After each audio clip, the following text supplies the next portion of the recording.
top of rooftops by everybody. We are not a poor continent.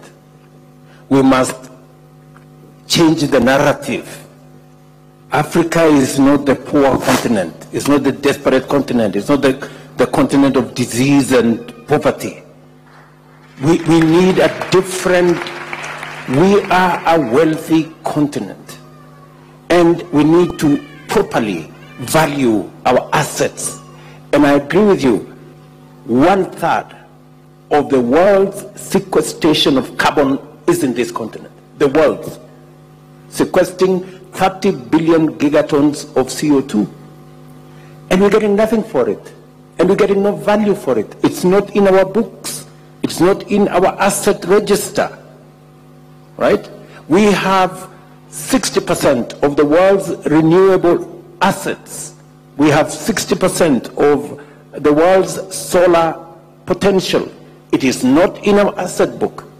And that is why we are classified as being this rich when we are that rich. So what we are saying is we are going to drive a new narrative for the African continent.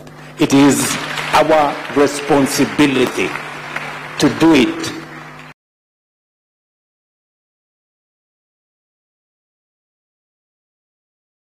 Some people may not be happy with it. That's their problem. We're going to do it because it is our place. It is in our place to profile our assets positively. And that is the reason why on Friday, a few hours before I came to open this youth conference, I signed into law the carbon market law in Kenya, where we are going to profile our carbon assets properly. We're not going to take peanuts. It's not going to be $10. It's going to be $1. It's not going to be $1. It's not going to be what Adesina was saying. We are going to have a carbon market that is priced at world prices, and that's how we're going to trade. Our carbon assets must count for our assets. It must count for the correct values. It is the reason why in the same bill, I made sure that the Climate Council that will be in charge is front and center, has youth representatives, because they are our future. They are the people who have the greatest stake in our future. And if we do not manage climate change, it will destroy the future of our countries and put at risk the future of our young people. Adesina, Mr. President, you have our support. We will do this together. And I want to challenge the young people who are here. Listen,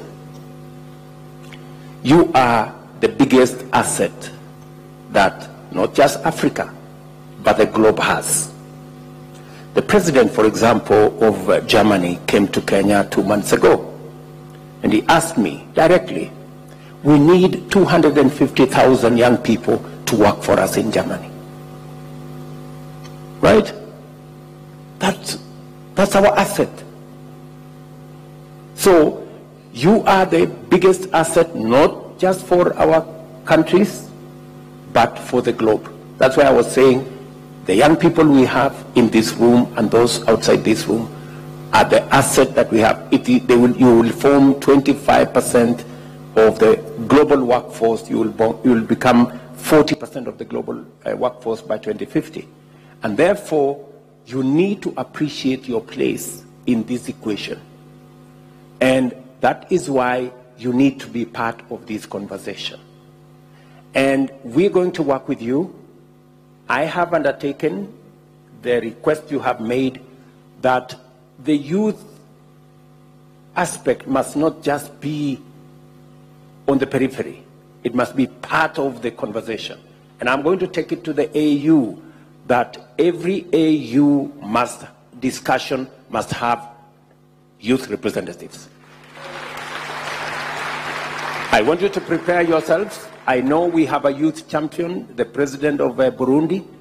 We are in discussion with him, and we are going to make sure that the next summit of the Africa Union must have youth not as being attendees or on the periphery, but with a statement on what they think AU should do, what they think AU should represent as we go into the future, because you are the greatest asset.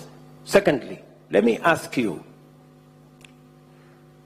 as the young people of our continent, to help us break the barriers of countries and borders of countries that has allowed inefficiencies, that has promoted corruption and impunity in our countries, denying this continent the huge potential that we have.